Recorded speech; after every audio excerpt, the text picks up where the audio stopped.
মুম্বাই শহরের কাছে রামপুর নামের একটা ছোট্ট আশ্চর্য রকম গ্রাম ছিল। ওই গ্রামে অভিমন্যু নামের একটা লোক নিজের স্ত্রী বিধির সাথে একটা ছোট্ট রেস্টুরেন্ট চালাতো। বাইরে থেকে আসা যাওয়া করার সমস্ত লোক বেশিরভাগ অভিমন্যুর রেস্টুরেন্টেই খাবার খাওয়া পছন্দ করত। অভিমন্যুর স্ত্রী গ্রাহকদের জন্য ভোজন নিজের হাতেই বানাতো।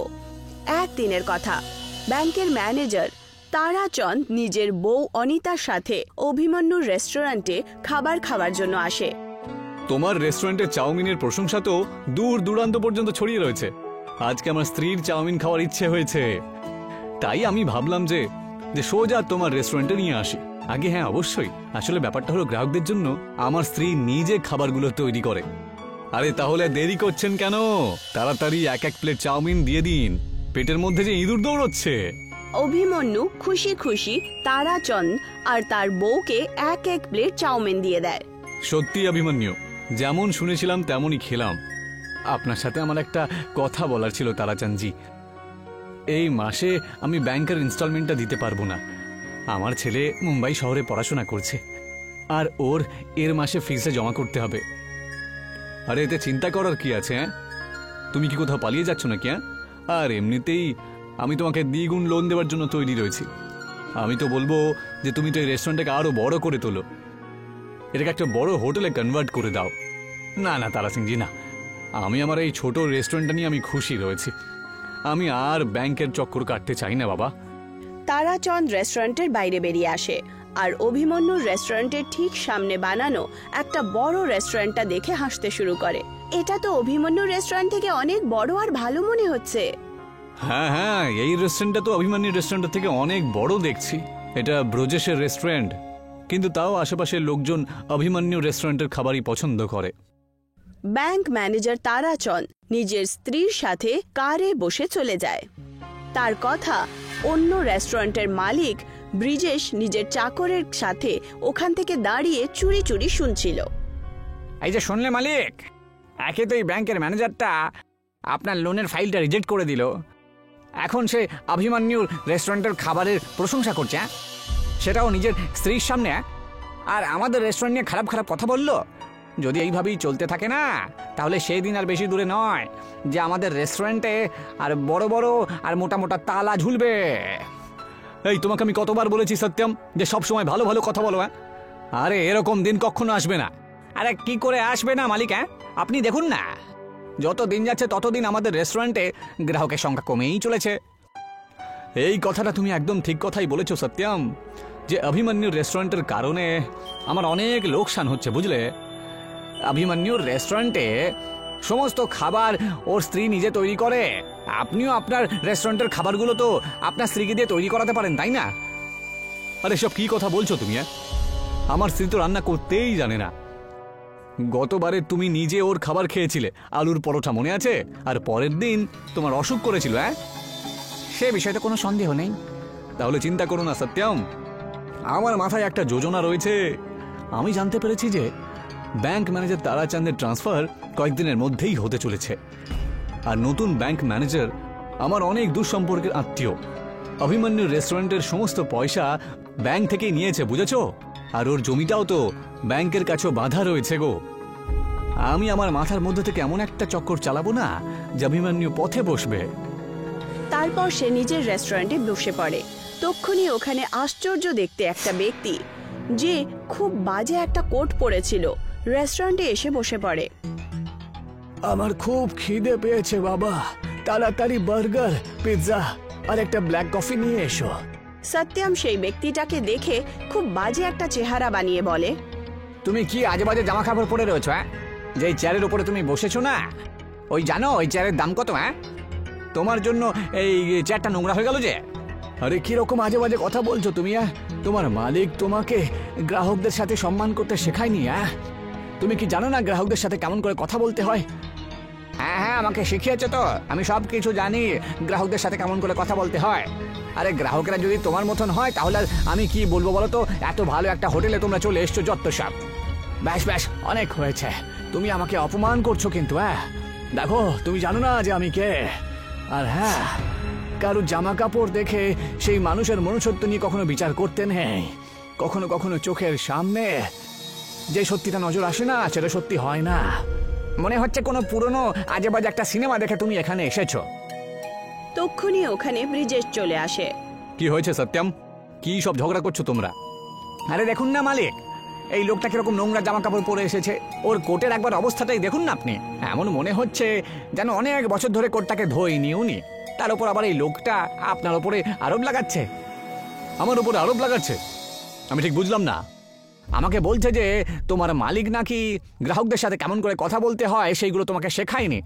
আরে তো আমি এমন কি ভুল বলছি? হ্যাঁ, তোমার চাকর আমার অর্ডার নেওয়ার বদলে আমার জামা কাপড় দেখছে। হ্যাঁ, এই রেস্টুরেন্টে তোমার মতো নোংরা লোকজন আসে না, বুঝতে পেরেছো? আমার চাকর একদম ঠিক কথাই বলেছে। আমারও তো সন্দেহ রয়েছে যে তোমার পকেটে পয়সা থাকবে কি থাকবে না। তোমার জায়গাটা এখানে নয়, ওই সামনে যে রেস্টুরেন্ট রয়েছে ওখানে যাও, গিয়ে ওখানে খেয়ে নাও তুমি। ব্রিজেশের কথা শুনে সেই ব্যক্তি রেগে যান আর ওখানে উঠে দাঁড়ান আর সোজা অভিমন্যু রেস্টুরেন্টে গিয়ে বসে পড়েন। আগে কি নেবেন আপনি? আমাকে একটা চিজ বার্গার আর একটা বড় ব্ল্যাক কফি দিও তো। হ্যাঁ, আমি এক্ষুনি এনে দিচ্ছি। অভিমন্যু সঙ্গে সঙ্গে সেই ব্যক্তির অর্ডার নিয়ে আসে। ওই ব্যক্তি বার্গার আর ব্ল্যাক কফি খেয়ে খুব খুশি হয়ে যায় আর বলে, বাহ, সত্যি তোমার রেস্টুরেন্টের প্রশংসা আমি অনেক জায়গাতেই শুনেছি। লোকজন তোমার রেস্টুরেন্টের ব্যাপারে একেবারে সঠিক প্রশংসা করে। আর তোমার ব্ল্যাক কফি খাওয়ার পরে তো আমার দারুণ লাগছে এখন। আগে ধন্যবাদ, অনেক ধন্যবাদ। এইটুকু বলে সেই লোকটা নিজের পকেটে হাত ঘোরায়। কিছুক্ষণ পর সে অভিমন্যুর দিকে তাকিয়ে বলে, আমাকে ক্ষমা করে দিও ভাই, আমি আমার ওয়ালেটটা বাড়িতে ফেলে এসেছি। আরে কোনো ব্যাপার না, যখন আপনার ইচ্ছে হবে আপনি এসে পয়সা দিয়ে যাবেন। তুমি সত্যি খুব ভালো মানুষ দেখছি। এক তুমি রয়েছো আর এক তোমার প্রতিবেশী। গ্রাহকদের সাথে কেমন করে কথা বলতে হয় তাও জানে না সে। আর আমি তোমার স্বভাবে খুব প্রসন্ন হয়েছি গো। এইটুকু বলে সেই ব্যক্তি একটা ছোট্ট চমচম করছিল এরকম হিরে অভিমন্যুকে দেয়। এ তো ডায়মন্ড, এটা আপনি আমায় কেন দিচ্ছেন? না না, এটা কোনো ডায়মন্ড নয় বাবা, এটা হলো একটা গ্যাজেট। কয়েক সময় পরে এটা হয়তো এর প্রয়োজন পড়তে পারে তোমার। এটা তুমি তোমার কাছে সাবধানে রেখে দিও। হ্যাঁ, যদি জীবনে কখনো আমাদের সাথে আবার দেখা হয় তাহলে আমার ব্যাপারে আমি তোমাকে অবশ্যই বলবো। এইটুকু বলে সেই ব্যক্তি ওখান থেকে চলে যায়। তার যাওয়া মাত্রই বিধি অভিমন্যুকে বলে, কে ছিলেন ইনি? জানি না নিধি, কিন্তু সে যেই ছিল না, ওর চোখটাকে দেখে আমার এমন মনে হচ্ছিল যে ও কোনো রকম একটা খুব বড় একটা মহাপুরুষ হবে, বুঝলে? কিন্তু উনি কাপড় তো খুব নোংরা পরেছিলেন। কারো জামা কাপড় দেখে তার মনুষ্যত্ব আর ব্যক্তিত্ব নিয়ে বিচার করতে নেই, বুঝেছো নিধি? ওনার ওই জল জল করা দুটো চোখ আর মুখের ঝলমলে ভাবই সবকিছু বলে দেয়, বুঝেছো? শুধু বুঝতে পারার মতন মানুষের দরকার। কিছুদিন এইভাবেই কেটে যায় আর একদিন ব্যাংক ম্যানেজার তারাচন্দের ট্রান্সফার হয়ে যায় আর তার জায়গায় ব্রিজেশের আত্মীয় টিল্লু ম্যানেজার হয়ে চলে আসে। ব্রিজেশ টিল্লুর চাপলুসি করে ব্যাংকে পৌঁছায়। আমি আপনার অনেক দিন ধরেই অপেক্ষা করছিলাম। আমি জানি ব্রিজেশ, এই গ্রামে আমার ট্রান্সফার করার জন্য তুমি কত কষ্ট করেছো। আপনার মতন সৎ ব্যাংক ম্যানেজার আজকালকার দিনে আর কোথায় পাওয়া যায়? তুমি কি বলতে চাও বলো তো? আমার রেস্টুরেন্টের সামনে অভিমন্যু নামের একজন লোক রেস্টুরেন্ট চালায়। ওর রেস্টুরেন্টে যত পয়সা দিয়ে তৈরি করেছে সব ব্যাংক থেকে নিয়েছে ও, কিন্তু ও নিজেকে একেবারেই ব্যাংকের মালিক মনে করে সব সময়। ওর যখন ইচ্ছে হয় ও ব্যাংকে এসে ইনস্টলমেন্টটা দিয়ে দেয়, আর যখন ওর ইচ্ছে হয় না তখন সে ইনস্টলমেন্ট দেয় না। নিয়ম অনুসারে তো 1 বছরের মধ্যে ওর তো নিজের লোনটা ক্লিয়ার করা উচিত ছিল, কিন্তু আজকে ওর লোন হয়ে গেছে প্রায় 3 বছর হলো। আগের ব্যাংক ম্যানেজার তো ওর ফেভারে থাকতো। তাই আমি চাই যে আপনি আপনার সমস্ত পয়সা ওর কাছ থেকে নিয়ে নিন। আমি আপনার দূর সম্পর্কের আত্মীয় ব্রিজেশ, তাই তোমার জন্য এটুকু তো আমি করতেই পারি। কিন্তু তুমি তো জানোই যে আত্মীয়তার সাথেই তো সবকিছু হয় না। তুমি বুঝতে পারছো তো আমি কি বলতে চাইছি? হ্যাঁ, আমি আপনার সব কথা বুঝতে পেরে গেছি। আপনার বাড়িতে আপনার পুরস্কার পৌঁছে যাবে। তাহলে তুমি নিশ্চিন্ত হয়ে গিয়ে ঘুমিয়ে পড়ো। 24 ঘন্টার মধ্যে আমি অভিমন্যুকে পথে নামিয়ে আনবো, এই খবর তুমি অবশ্যই পাবে। পরের দিন ব্যাংক ম্যানেজার টিল্লু সমস্ত পেপার নিয়ে অভিমন্যু রেস্টুরেন্টে পৌঁছে যায় আর ব্যাংকের সমস্ত টাকা একসাথে দেওয়ার কথা বলতে শুরু করে। আমি সমস্ত পয়সা একসাথে দিতে পারবো না, আমাকে কিছু তো সময় দিন। ব্যাংক তোমাকে 1 বছর সময় দিয়েছিল, কিন্তু আগের বারের ম্যানেজার বাবু তো কখন এই ব্যাপারে নালিশ করেননি। উনি আগের ম্যানেজার ছিলেন, তাই তো? আমি নতুন ম্যানেজার। তোমাকে আমি একদিন সময় দিলাম। একদিনের মধ্যেই তোমাকে 25 লক্ষ টাকা ব্যাংকে জমা করতেই হবে, না হলে তোমার এই রেস্টুরেন্টে ব্যাংক কবজা করে নেবে। আর একটা কথা মনে রেখো, আমার কিন্তু এটা করার জন্য অধিকার রয়েছে। এইটুকু বলে টিল্লু ওখান থেকে চলে যায়। অভিমন্যু বেচারা একদিনে এত টাকার ব্যবস্থা করতে পারল না। ব্যাংক ম্যানেজার খুব চালাকি করে অভিমন্যুর বাড়ি আর রেস্টুরেন্ট কবজায় করে নেয় আর অভিমন্যুকে বাড়ির বাইরে বার করে দেয়। ওরা দুজন স্বামী স্ত্রী দুদিন ধরে খাবার দাবার কিছুই পায় না। তখনই অভিমন্যুর মাথায় কিছু আসে। সে নিজের কোটের পকেট থেকে সেই হিরেটাই বার করে নেয়। এটা তো সেই হিরোই যে সেই ব্যক্তিটা সেই দিন দিয়েছিল আমাদের। আমি ভাবছি এই হিরেটা বাজারে বিক্রি করে আসি। হঠাৎ করে সেই হিরে তার হাত থেকে পড়ে যায় আর মাটিতে যায়, আর চারদিকে রং বেরঙের আলো ছড়িয়ে পড়ে। দেখতে দেখতেই অভিমন্যুর সামনে একটা রেস্টুরেন্ট দাঁড়িয়েছিল। এটা কি করে সম্ভব হলো? এটা কি কোনো জাদুকরের কাজ? না নিধি, আমার মনে পড়ে গেছে। ওই লোকটা আমাকে বলেছিল যে যে এটা কোনো হিরে নয়, বরং এটা হলো একটা গ্যাজেট। এটা তো ভেতর থেকে একটা বিশাল আলিশান রেস্টুরেন্ট। চলো ভেতরে গিয়ে দেখি একবার। নিধি আর অভিমন্যু সেই রেস্টুরেন্টের ভেতরে যায়। ওরা দেখতে পায় যে সেই রেস্টুরেন্টের ভেতরে ওয়েটারের রূপে একটা রোবট ছিল। মিস্টার, আপনাকে স্বাগত জানাই রেস্টুরেন্টের নতুন মালিক, আর আপনাকেও মিস। অভিমন্যু খুশির চোটে চিৎকার করে বলে, এ তো অবাক কাণ্ড ঘটে গেল নিধি। বলুন মালিক, এই রেস্টুরেন্টটাকে কোথায় নিয়ে যেতে হবে? তার মানে এই রেস্টুরেন্টটাকে আপনি আপনার ইচ্ছে মতো যেখানে চান নিয়ে যেতে পারেন। এ আপনার সব আদেশের পালন করবে। আমি বুঝতে পেরে গেছি, এটা একটা নতুন টেকনিকে তৈরি করা রেস্টুরেন্ট, তাই তো? এটা বিজ্ঞানের চমৎকার। আমি বুঝতে পেরে গেছি, ওই লোকটা অনেক বড় সায়েন্টিস্ট ছিল। সেই দিনের পর অভিমন্যু আর তার স্ত্রী সেই হাটার রেস্টুরেন্টে বাড়ি বাড়ি গিয়ে খাবার দিত। কিছু মাসের মধ্যেই অভিমন্যুর চলন্ত রেস্টুরেন্টের কথা পুরো গ্রাম আর আশেপাশের শহরে প্রসিদ্ধ হয়ে যায়। এখন কাউকেই কিছু খাওয়ার প্রয়োজন হলে অভিমন্যুর রেস্টুরেন্ট নিজেই হেঁটে তার কাছে পৌঁছতো। অভিমন্যু কিছু মাসের মধ্যেই ব্যাংকের সমস্ত টাকা চুকিয়ে দেয়। কিছু একটা করুন মালিক। আপনি তোকে পথে নামিয়ে দিয়েছিলেন ঠিকই, কিন্তু ও যে পথে চলার রেস্টুরেন্টেই নিয়ে চলে এলো দেখছি। হ্যাঁ, আমিও তো কিছুই বুঝতে পারছি না সত্যম, যে এই চমৎকারিটা হলো কি করে। আগে তো আমার রেস্টুরেন্টে অন্তত 1-2 জন লোক তো আসতোই আসতো, এখন তো ওরাও আসা বন্ধ করে দিয়েছে দেখছি। আরে কি উল্টোপাল্টা কথা বলছেন আপনি? হ্যাঁ, আপনার রেস্টুরেন্টে গত 2 মাস হয়ে গেল কোনো গ্রাহক আসেনি। আমি একা একা বসে মাছি মারছি। তুমি চিন্তা করো না, আমি আজকেই অভিমন্যুর একেবারে ষষ্ঠী পুজো করে ছাড়বো। হ্যাঁ। আপনি কি করবেন মালিক? আমি ওই রেস্টুরেন্টটাকে বম দিয়ে উড়িয়ে দেব। আমি শুনেছি যে যার প্রয়োজন পড়ে সেই রেস্টুরেন্টটা নাকি ওখানেই পৌঁছে যায়। এইবার ওই রেস্টুরেন্টটাকে তুমি তোমার বাড়ির ওখানে ডেকে নিয়ে এসো তো, আর তারপরে ওখানেই আমরা এই সব খেলা শেষ করে দেব। ব্রিজেশের কথা অনুযায়ী সত্যম সেই রেস্টুরেন্টটা নিজের বাড়ির কাছে খুব চালাকি করে ডাকায়।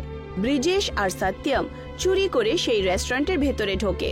ব্রিজেশের হাতে একটা বম ছিল, কিন্তু হঠাৎ করে রেস্টুরেন্টে সাইরেন বাজে আর রোবটের সেনা ব্রিজেশ আর সত্যমকে ঘিরে ফেলে। তোমাদের হাতে বম রয়েছে, এটা কি করে সম্ভব? তুমি কি করে জানলে? তক্ষুনি ওখানে অভিমন্যু আর নিধি চলে আসে। তোমার কাছ থেকে তো আমি এটাই আশা করেছিলাম ব্রিজেশ, যে তুমি এরকমই একটা নোংরা কাজ অবশ্যই করবে।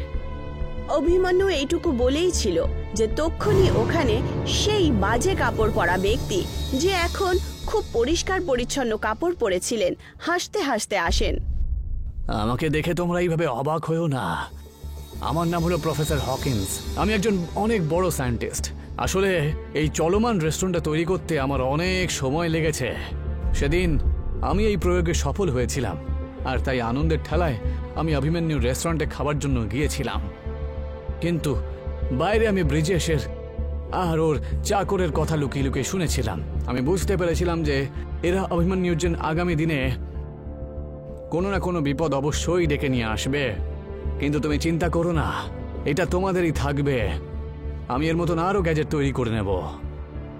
পুলিশ সত্যম আর ব্রিজেশকে অ্যারেস্ট করে জেলে পুরে দেয়। অভিমন্যুর কাছে আজও সেই চলন্ত রেস্টুরেন্ট রয়েছে। এক সময়ের কথা, যখন ইংরেজরা ভারতবর্ষে অত্যাচার চালিয়ে যাচ্ছিল। যারাই তার বিপক্ষে আন্দোলন করত তাদেরকে সে জেলে পুরে দিতেন। আর কতদিন এই ইংরেজদের গোলামি আমাদের সহ্য করতে হবে? এখানে রয়েছি আমরা প্রায় 14 বছর হয়ে গেল।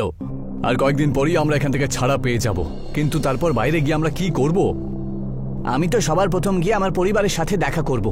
আমার মেয়ে অনেকটাই বড় হয়ে গেছে নিশ্চয়ই। গত 14 বছর হয়ে গেল আমি ওকে দেখিনি।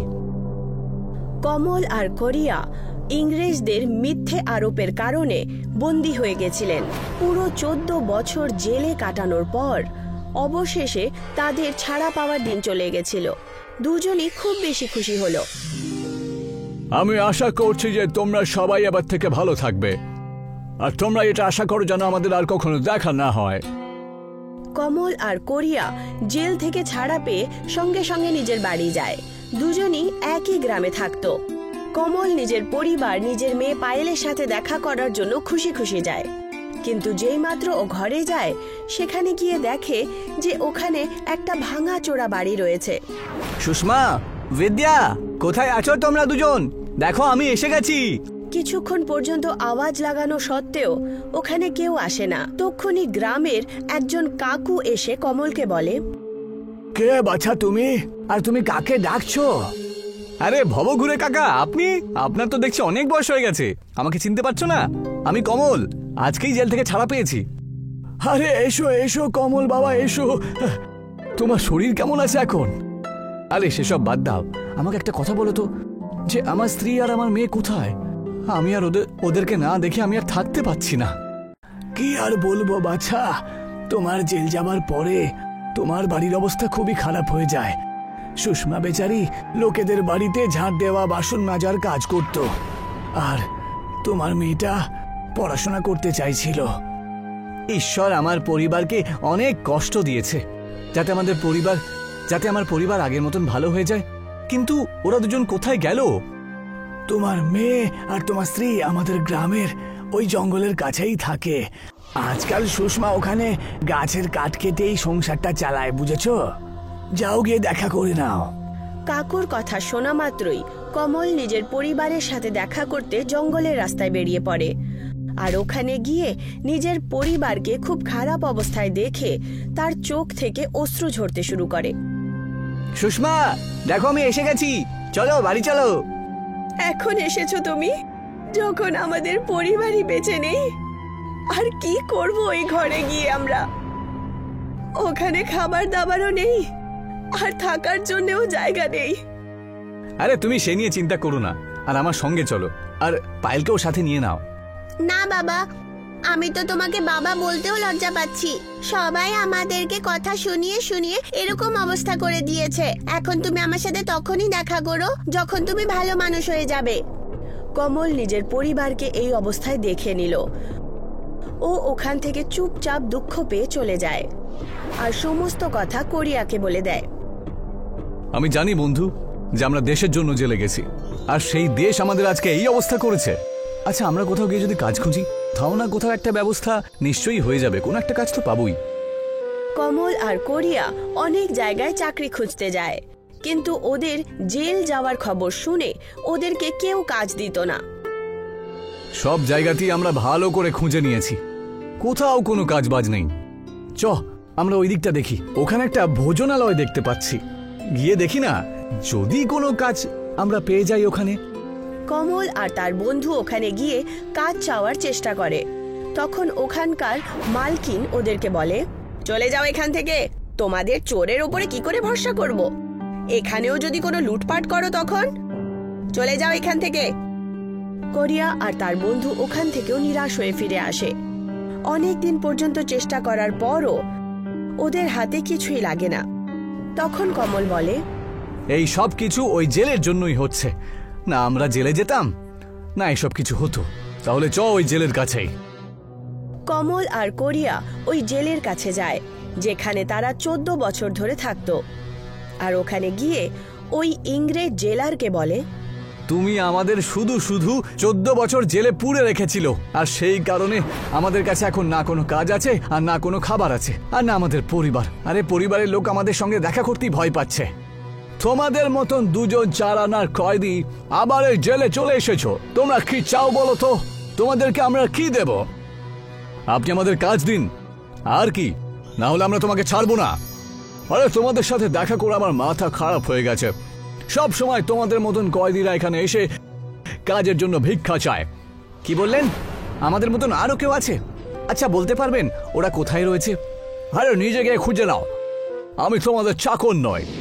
কমল আর তার বন্ধু সমস্ত বেরোজগার জেলের কয়েদিদের খুঁজতে শুরু করে। দেখতে দেখতেই অনেকগুলো কয়েদি জমা করার পর কমল তাদেরকে বলে, আমাদের প্রত্যেকের কাছে কোনো কাজ নেই, কিন্তু যদি আমরা একসাথে হয়ে কোনো কাজ করি তাহলে আমাদের কাছে অনেক কাজ চলে আসতে পারে। কিন্তু কমল দাদা, আমরা কি করব বলো তো? না আমরা কিছু করতে পারি, না আমাদের কাছে কোনো জিনিস আছে কিছু করার জন্য। হ্যাঁ একদম, সমাজও আমাদেরকে অপমান করেছে, আর তার মধ্যে এখন নতুন কি করব? তোমরা কি শুধু খাবারই খেতে জানো নাকি? তাছাড়া আর কিছু জানো না? লজ্জাও করে না তোমাদের? কিন্তু ও রান্না করতেও জানে। খাবারের কথা শুনে একটা কথা মনে পড়লো যে আমরা একটা হোটেল খুলতে পারি, তাহলে আমরা সবাইকে খাবার খাইয়ে টাকা রোজগার করতে পারি। না না, এসব একদম করো না, আমি এতে তোমাদের সাথে নেই। কমল দাদা, আমরা চাল ডাল ধারে নিয়ে একটা হোটেল খুলতে পারি। আমাদের শুধু একটা জায়গার দরকার। আরে জায়গা চিন্তা করো না, আমাদের গ্রামের বাড়িগুলো কবে কাজে আসবে? আমরা আমাদের বাড়িতেই হোটেল খুলবো। আমরা সবাই মিলে আমাদের হোটেলটা চালাবো, বুঝেছো? কোরিয়া আর তার বন্ধু মিলে কমলের বাড়িকে একটা জেলের মতো রেস্টুরেন্টে পরিবর্তিত করে, যেটা গ্রামের একদম কাছেই ছিল। সমস্ত কয়েদিরা গ্রামে গ্রামে গিয়ে নিজের জেল রেস্টুরেন্টের প্রচার শুরু করে। দেখতে দেখতেই কিছু সময় কেটে গেছিল। কমলের এই জেল রেস্টুরেন্ট খুব ভালো চলে। কমল আর তার সাথী কয়েদিদের পরিশ্রম খুব ভালো রং আনলো। দাদা, আপনি কি আমাকে আলুর পরোটা আর সর্ষের সবজি দেবেন? হ্যাঁ অবশ্যই, পাওয়া যাবে তো। আপনি গিয়ে টেবিলে বসে পড়ুন। জেল রেস্টুরেন্ট আছে তার মানে এটা নয় যে তুমি আমাকে জেলের মতোই খাবার দেবে। মনে রেখো, আমি খেতে খুব ভালোবাসি। একদিকে সমস্ত জেলের কয়েদিরা খুশি ছিল যে জেলে তাদের শাস্তি কাটানোর পর এটাই একটা সময় ছিল যেখানে তারা নিজের পরিবারের সাথে জুড়ে গেছিল। কমলের পরিবারও এসে জেল রেস্টুরেন্টে পরিশ্রম করত, কিন্তু অন্যদিকে জেলের ইংরেজ জেলাররা কয়েদিদের এই খবরটা পেয়ে যায়। আমি শুনেছি জেল থেকে ছাড়া পাওয়া কয়েদিরা কিছু কাজকর্ম করছে। কি আর করবে মালিক, এদেরকে কি আবার জেলে ভরে দেব? আমি চাই ওরা শুধু আমাদের গোলাম থাকুক। খাবারে উল্টোপাল্টা মেশানোর অপরাধে ওদের গ্রেপ্তার করে নাও। আর সেরকমটাই হলো। ইংরেজ আর তার সিপাহীরা পরের দিনই জেল রেস্টুরেন্টে পৌঁছে ওদেরকে মেলামেশা খাবারের শাস্তিতে গ্রেফতার করতে পৌঁছে গেল। আমি তোমাদেরকে নকল আর বিষাক্ত খাবার তৈরি করার কারণে গ্রেপ্তার করছি। তোমাদের মতন অপদার্থ লোকেরা জেলে থাকায় ডিজার্ভ করো, বুঝতে পেরেছো? নাকি জেলের বাইরে। আর যেই মাত্র ইংরেজ জেলার আর তার সিপাহীরা ওদেরকে গ্রেফতার করতে শুরু করলো, সমস্ত গ্রামবাসীরা একত্রিত হলো আর ওদেরকে বলল, তোমরা সবাই এখান থেকে চলে যাও, না হলে তোমাদের ছাড়বো না। তোমাদেরকে আমরা শেষ করে দেব। মনে হচ্ছে তোমাদেরকেও গ্রেপ্তার করে নিতে হবে। ইংরেজের এইটুকু কথা বলার পর ওখানে দাঁড়ানো কাকু নিজের ব্যাগে রাখা দিব্যা ধনুচির এক মুঠো নিয়ে নেন আর ওদেরকে বলেন, এই যে আমার হাতে যে দৈব ধূপকাঠির ছাই দেখতে পাচ্ছ না, এটা হলো জাদু। এটা তো জাদু রয়েছে, তাহলে তোমরা কিন্তু আর রক্ষা পাবে না বলে দিলাম। আমি এইসব বাজে কথায় কোনো বিশ্বাস রাখি না, বুঝতে পেরেছো? ওই কাকু ওদের ওপরে ওই ভস্য ফেলে দেন, যার কারণে ইংরেজরা দেখতেই পাচ্ছিল না কিছু। আরে আমি কিছু দেখতে পাচ্ছি না কেন? ও মাই গড, আমি কিছু দেখতে পাচ্ছি না কেন? আমায় ক্ষমা করে দাও, আমি এরকম অন্যায় আর কখনো করব না। এখন শুধু চোখে দেখতেই পাচ্ছ না, এখান থেকে চলে যাও, না হলে প্রাণেও বাঁচবে না। হ্যাঁ, ওই কাকুর এই জাদুই ভস্য ওই রেস্টুরেন্টকে বাঁচিয়ে ফেলল। সমস্ত গ্রামবাসীরা মিলে একতার সাথে তাদের সামনা করলো আর ওদেরকে ওই গ্রাম থেকে তাড়িয়ে দিল। পবন আর সোনু দুজন ভাই ছিল। তাদের মা মরার আগে পবনকে সোনুর দায়িত্ব দিয়ে গেছিলেন, কারণ পবন চতুর ছিল আর সোনু খুবই সোজা সরল। আমার বাচ্চারা, আমার অন্তিম সময় চলে এসেছে আর আমার সোনুর জন্য চিন্তা হয়। ও খুব সোজা সরল ছেলে, ওর জীবন কিভাবে কাটবে, আর তার ওপরে ও এক পা দিয়ে বিকলাঙ্গ। মা, তুমি এরকমটা কেন বলছো? সোনা, এক না একদিন তো সবাইকে যেতেই হবে। আমার সময় এখন চলে এসেছে। আমি তোর বাবার কাছে যাচ্ছি। পবন, সোনুর দায়িত্ব এখন তোর ওপরে ছেড়ে যাচ্ছি।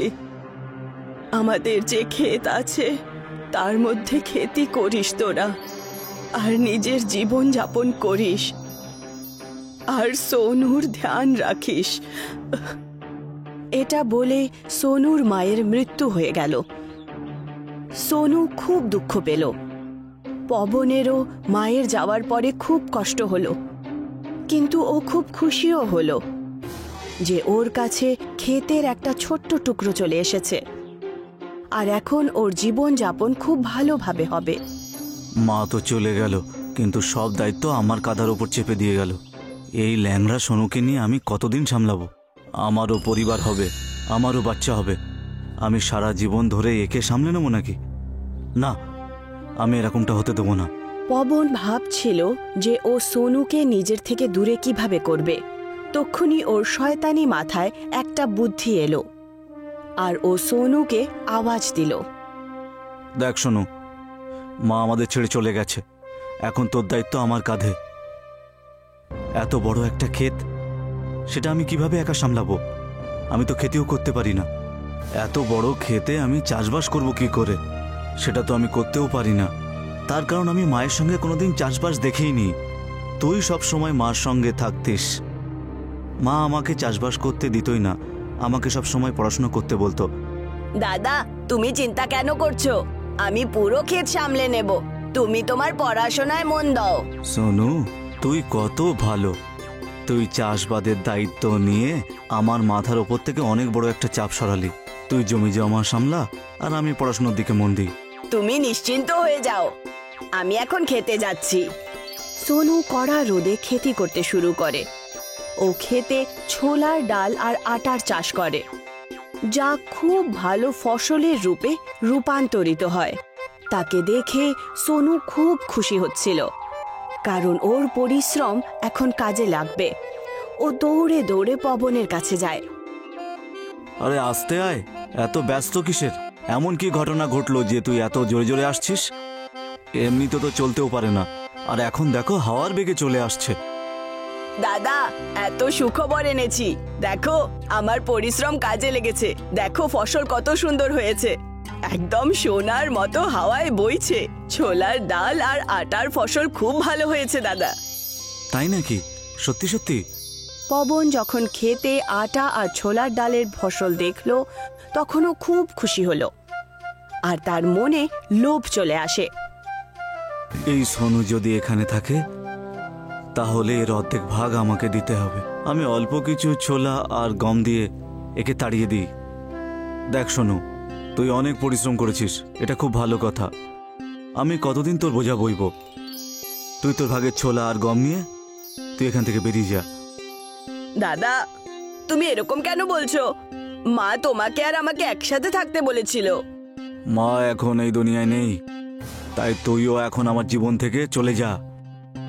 পবন সোনুকে ধাক্কা মেরে ওখান থেকে বার করে দেয়। সোনু দুঃখিত মনে একটা নদীর পাড়ে গিয়ে বসে যায়। তক্ষুনি ওর বন্ধু অনিল ওর কাছে আসে, আর ওকে ওর উদাসীর কারণ জিজ্ঞাসা করে। সোনু সমস্ত কথা অনিলকে বলে। অনিল তার দুঃখ শুনে তাকে নিজের সাথে বাড়িতে যেতে বলে। বন্ধু, আমি আমার ভাইয়ের কাছে এরকমটা ভাবিনি। আমাকে বাড়ি থেকেই বার করে দিল। এখন আমি এই পৃথিবীতে কার সঙ্গে থাকবো? এই এক মুঠো আটা আর এক মুঠো ছোলার ডাল নিয়ে আমি জীবন কি করে কাটাবো? ভুল তো এমনিতে দাদারও নেই। আমার মতো বিকলাঙ্গ আর কম বুদ্ধি ছেলেকে নিজের সাথে কে রাখবে বল? আরে চিন্তা করছিস কেন? তোর মাথায় বুদ্ধি নেই সেটা না, আসলে তুই হলো সরল, আর সবাই সবাইকে ঠিকভাবে চিনতে পারে না যে সে কি পারে। কিন্তু আমি করবই বা কি? তুই চিন্তা করিস না, আমার বাড়িতে চল। আমার মা আজকে ডাল ভাত বানিয়েছে, চল খুব মজা করে খাবি। সোনুর অনেকবার বারণ করা সত্ত্বেও অনিল সোনুকে নিজের সাথে নিজের বাড়ি নিয়ে যায় আর বাড়িতে নিয়ে যাওয়ার পর তাকে খাবার দাবার খাওয়ায়, যা সোনু খুব পছন্দ করে। এটা তো খুবই ভালো, মনে ইচ্ছে হচ্ছে শুধু খেয়েই যাই। আমি এত দারুণ খাবার কোনো দিন খাইনি। আমার মাথায় একটা বুদ্ধি এসছে, তুই ডাল আর এই গম দিয়ে একটা ভালো কিছু রেসিপি বানাচ্ছিস না কেন? মানে আমি এরকম করতে পারবো? আমার কাছে তো কোনো জায়গাও নেই। তুই এর চিন্তা করিস না, আমি তার ব্যবস্থা করে দেব। অনিল সোনুর সাহায্য করে আর তার সাহায্যের সাথে সোনু খাবার বানাতে শুরু করে, কিন্তু ওখানে কোনো গ্রাহক তার খাবার খেতে আসতো না। তখনই ওখানে একজন বুড়ি মা আসে আর তার কাছে খাবার চায়। মা, আজই দোকান শুরু করেছি, কোনো গ্রাহক আসেনি। আপনি হলেন আমার প্রথম গ্রাহক। আমি আপনার জন্য খিচুড়ি নিয়ে আসছি। কিন্তু সোনা, আজ তো তোমার ব্যবসার প্রথম দিন, তাই না? আর আমার কাছে তোমাকে দেওয়ার জন্য কিচ্ছুই নেই সোনা। আপনার কাছে তো অনেক দামি জিনিস আছে, আর সেটা হলো আপনার আশীর্বাদ। আপনি শুধু আমায় আশীর্বাদ দিন আর এই খিচুড়ি খেয়ে যান। বুড়িমা ওখানে বসে খিচুড়ি খেয়ে খুব খুশি হলেন আর উনি নিজের ঝুলি থেকে একটু ছোলার ডাল বার করে, আমার কাছে তোমাকে দেওয়ার জন্য কিচ্ছু নেই, ব্যাস হ্যাঁ এই ছোলার ডাল আছে, এটাই আমার আশীর্বাদ ভেবে নিজের কাছে রেখে নাও আর নিজের খিচুড়িতে মিশিয়ে দিও। এইটুকু বলে উনি ওখান থেকে চলে যান। পরের দিন সোনু আবার খিচুড়ি বানাতে শুরু করে আর ওই বুড়িমার দেওয়া ছোলার ডাল ওই খিচুড়িতে দিয়ে দেয়। খিচুড়ি তৈরি হওয়ার পর ওখানে গ্রাহকদের ভিড় জমা হয়ে যায় আর বিকেল অবধি তার অনেক রোজগার হয়, কিন্তু সে তার আমদানিতে বিশ্বাসই করতে পারছিল না। আমার তো বিশ্বাসই হচ্ছে না, একই দিনে এত টাকা রোজগার করে ফেললাম। কাল রাত অবধি তো একটা গ্রাহকও ছিল না এখানে। এসব হলো তোর ভালো কর্মের ফল। তুই যে ওই বুড়িমাকে খাবার খাইয়েছিলি, তার বদলে উনি যে ডাল দিয়েছিল, তার জন্যই সবকিছু হয়েছে। ও ডালের রূপে তোকে আশীর্বাদ দিয়ে গেছেন। এবার তুই অনেক কামাই করে একেবারে মালামাল হয়ে যাবি। এখন এই ডালের রেসিপিটা জাদুই হয়ে উঠেছে। সোনু এই কথাটা জেনে খুব খুশি হয় আর সে নিজের পরোপকার জারি রাখে। খিচুড়ি সবাই পেট ভরে খেত আর যখন বিকেলে খিচুড়ি বেঁচে যেত, সেই বেঁচে যাওয়া খিচুড়ি সে তাদের মধ্যে বিতরণ করে যাদের ঘরে খাবার জন্য টাকা পয়সা থাকে না, ও গরিবদের মধ্যে এই সমস্ত খিচুড়ি বিতরণ করে দেয়। এখন ওর রোজগার অনেক বেশি বেড়ে যায় আর খুব ধনী হয়ে ওঠে। সোনপুর গ্রাম বাঁশ ক্ষেতের জন্য প্রসিদ্ধ ছিল। ওখানে অনেক বছর ধরে বাঁশের খুব ভালো চাষ হতো। দীনেশেরও একটা ছোট্ট বাঁশের ক্ষেত ছিল। ওর ছেলে রাজেশও ওই ক্ষেতেই কাজ করত। এই যে রাজেশ, আমাদের যে বাঁশের অর্ডারগুলো এসেছিল, তুমি কি সেগুলো পাঠিয়ে দিয়েছো? হ্যাঁ হ্যাঁ বাবা, আমি তো কালকে বিকেলেই ওগুলো পাঠিয়ে দিয়েছিলাম। ওরা যদি সময় মতো অর্ডার পেয়ে যায় তাহলে আজকে বিকেলের মধ্যে আমাদের পেমেন্টটাও চলে আসবে। বিকেল হয়ে যায় আর দীনেশের বাড়ির বাইরে একটা বাঁশে লোড করা ট্রাক দাঁড়িয়ে পড়ে। আরে, এই ট্রাকটা ফিরে এলো কি করে? এর তো বাঁশগুলো নামিয়ে পেমেন্ট নিয়ে আসার কথা ছিল। দীনেশ ভেতর থেকে রাজেশকে ডেকে পাঠায়। রাজেশ যখন বাইরে আসে, তার চেহারা খুব উদাস মনে হচ্ছিল। রাজেশ, এই দেখো, এই ট্রাকটা ফিরে চলে এসেছে। হ্যাঁ বাবা, আমি তো জানি। শহর থেকে বাঁশের খরিদ্দারদের ফোন এসেছিল আমার কাছে। ওরা আমাদের থেকেও কম দামে বাঁশ পেয়েছে কোথাও, সেই জন্য আমাদের কাছ থেকে আর ওরা বাঁশ কিনবে না। আরে, কিন্তু ওরা কোনো কিছু না বলে এরকম কি করে করতে পারে? আমাদের পয়সার এখন খুব দরকার। এখন আমরা এত বাঁশ নিয়ে কি করব? তুমি ওনাদের বলো যে আমরাও কম দামে দিয়ে দেব। কিন্তু বাবা, আমি ওনাদের সাথে কথা বলেছি, কিন্তু ওরা কোনো মতেই আমাদের কাছ থেকে বাঁশ কিনবে না বলেছে। এমনকি আমি ওদের এটাও বলেছি যে আমরা অর্ধেক দামেও বাঁশ দিতে রাজি আছি, কিন্তু ওরা তাও রাজি হলো না। দীনেশ আর রাজেশের এই অর্ডার থেকে অনেক উচ্চাশা ছিল। কিছুদিন ধরে ওদের ব্যবসা ঠিক চলছিল না।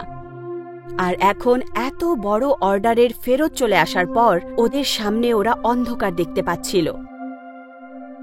একদিন রাজেশ দীনেশের কাছে গেল আর বলে, বাবা তুমি একদম চিন্তা করো না তো, আমি ঠিক করে নিয়েছি যে এখন আমরা এত বাঁশ নিয়ে কি করব।